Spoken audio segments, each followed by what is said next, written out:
محبت سے عشق کا سفر، دوئی ختم کر کے یکتائی کا سفر۔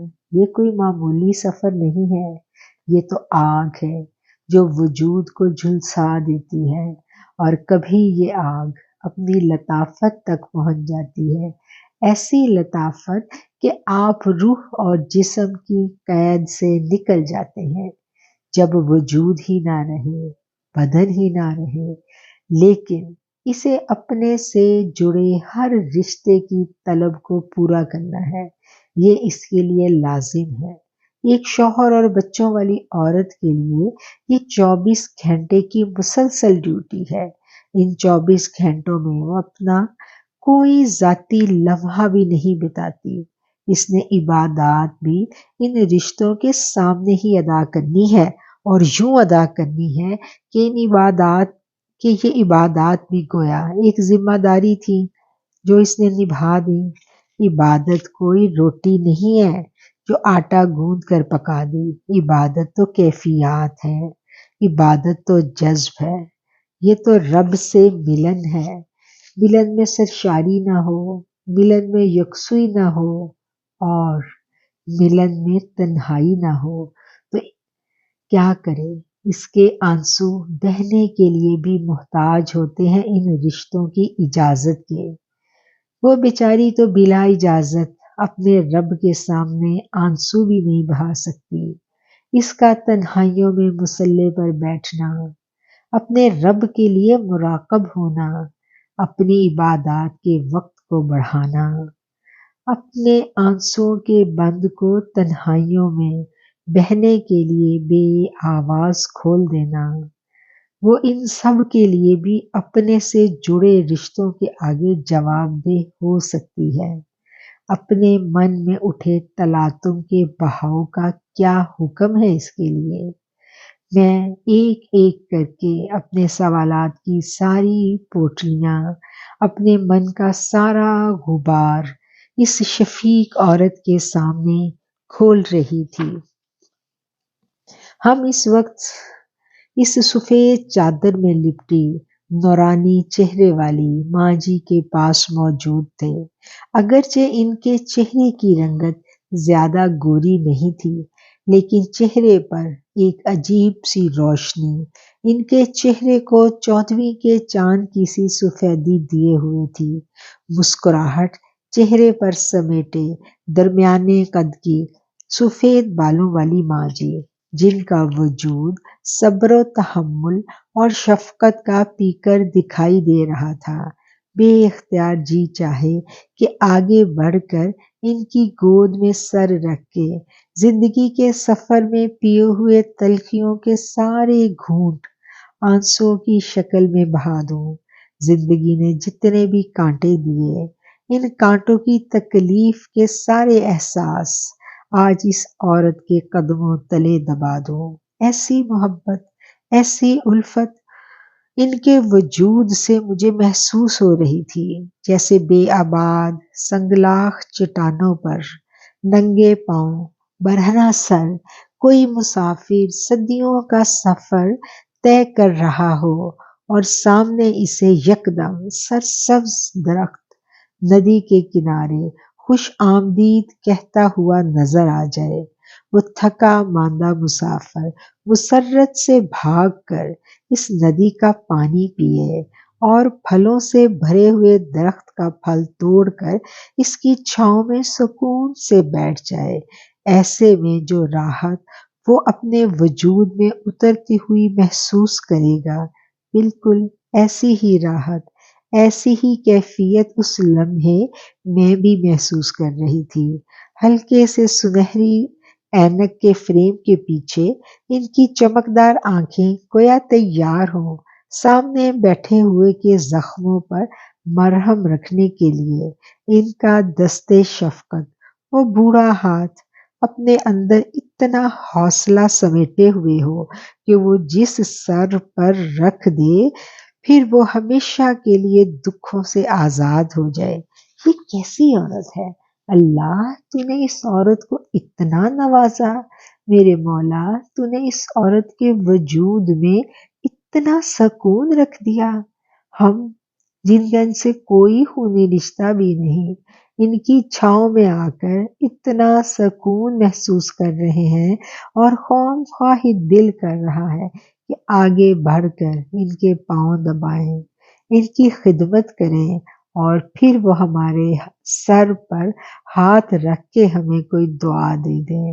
اللہ جی، یہ کیسی مہان عورت ہے جس کے وجود سے پورا ماحول جگمگ کر رہا ہے، جس کے وجود سے لگتا ہے یوں کہ پورے گھر میں روشنی ہے۔ ان کے وجود کے سکون نے ہر طرف شانتی کی ایک چادر سی تان رکھی تھی، گویا پورا گھر اس عورت کے وجود کی ٹھنڈک نے ڈھانپ رکھا ہو، جیسے وہ کوئی عورت ہی نہ ہو، ایک ندی ہو جس میں غوطہ لگا کر اس گھر کے سب افراد اپنے اپنے دکھ، اپنے اپنے غم اتار پھینکتے ہوں۔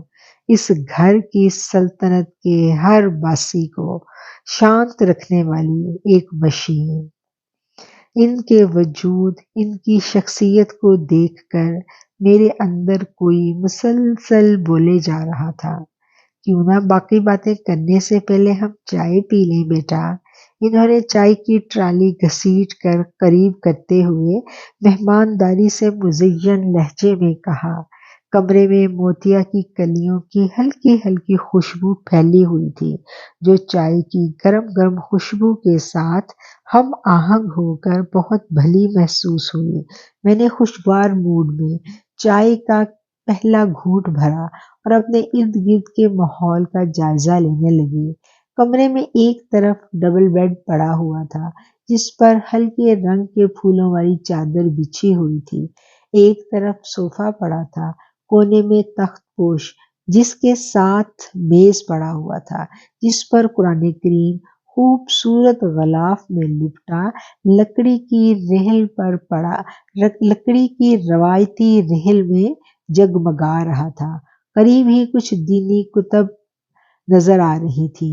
ایک پلیٹ میں موتیا کی کلیاں فضا کو معطر کر رہی تھی۔ ان الفاظ کے ساتھ ہی یہ مضمون ہم ختم کرتے ہیں اور بہت جلد اس سے اگلے مضمون کے ساتھ آپ کی خدمت میں حاضر ہوں گے، اور چینل کو سبسکرائب کر لیں تاکہ نئے آنے والے آرٹیکل کا نوٹیفیکیشن آپ کو مل سکے۔ بہت شکریہ۔